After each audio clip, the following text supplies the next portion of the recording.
మధ్య 3-4 రోజుల నుంచి గమనిస్తా ఉన్నా. అవినాష్ రెడ్డి గారు ప్రెస్ మీట్ గాని, తర్వాత మిగతా వాళ్ళు దాని మీద మాట్లాడడం, తర్వాత శర్మిలమ్మ మాట్లాడితే దానికి రాచిమల్లు గాని వీళ్ళంతా మాట్లాడడం, ఇవన్నీ చూస్తా ఉంటే ఖచ్చితంగా నేనే స్పందించాల్సిన అవసరం ఉంది.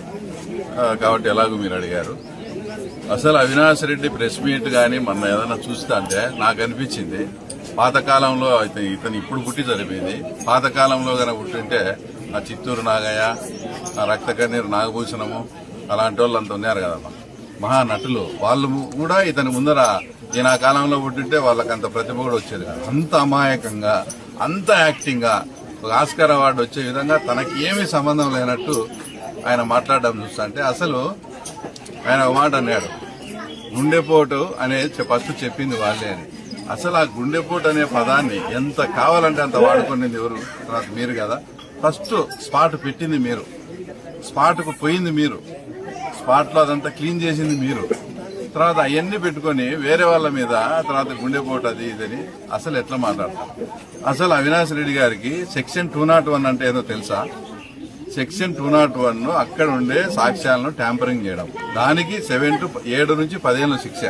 నువ్వు పబ్లిక్ గా అక్కడ కూర్చొని అది మర్డర్ అని తెలిసి నువ్వు అక్కడ ఉండే సాక్ష్యాలందరినీ అన్నింటినీ ట్యాంపర్ చేసిన సెక్షన్ కేసు కూడా నీ మీద ఉంది 201. దాంట్లోంచి నువ్వు తప్పించుకునే సమస్య లేదు. ఎందుకంటే అఫెన్స్ జరిగింది, తర్వాత సీన్ ఆఫ్ అఫెన్స్ రెండు ఒకటే. జనరల్ గా సాక్ష్యాలను తారుమారు చేయడం అంటే ఒక చోట మర్డర్ జరిగితే శవాన్ని ఇంకో చోటికి పోయి పూడ్చడం, దాని సాక్ష్యం ట్యాంపరింగ్ చేయడం. కానీ ఇక్కడ 2 ప్లేసులు ఒకటే. అలాంటి పరిస్థితుల్లో నువ్వు సాక్షాత్తు మీరే అక్కడ ఉండి దగ్గరుండి సాక్ష్యాలన్నీ తారుమారు చేసి ఆ తర్వాత మళ్ళీ అది సునీత గారే గుండెపోటు అని చెప్పారని చెప్తారు. అసలు స్పాట్ పెట్టింది మీరు, స్పాట్ లేక ఫస్ట్ వచ్చింది మీరు, కడిగింది మీరు.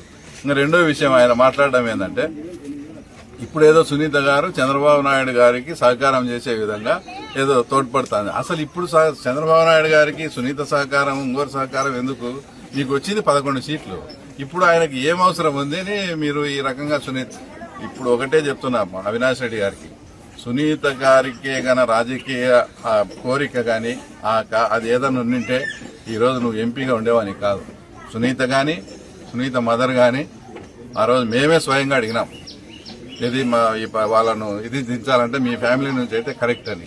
నీకు వచ్చింది 3.5 లక్షల నుంచి 56,000కి దిగిపోయినావు. అదే ఆ కుటుంబం నుంచి సునీత గారు గాని, సౌభాగ్యమ్మ గారు గాని నిలబడింటే నీకు ఈ ఎంపీ పోస్ట్ కూడా కాదు. ఈ ఎంపీ పోస్ట్ అనేది సునీతమ్మకు రాజకీయ ఆశ లేదు కాబట్టి సునీత పెట్టిన భిక్ష నీకు అది. అదే వాళ్ళు పోటీ చేసింటే నువ్వు ఉండేవా? అసలు నువ్వు ఎక్కడో ఉండేవాని.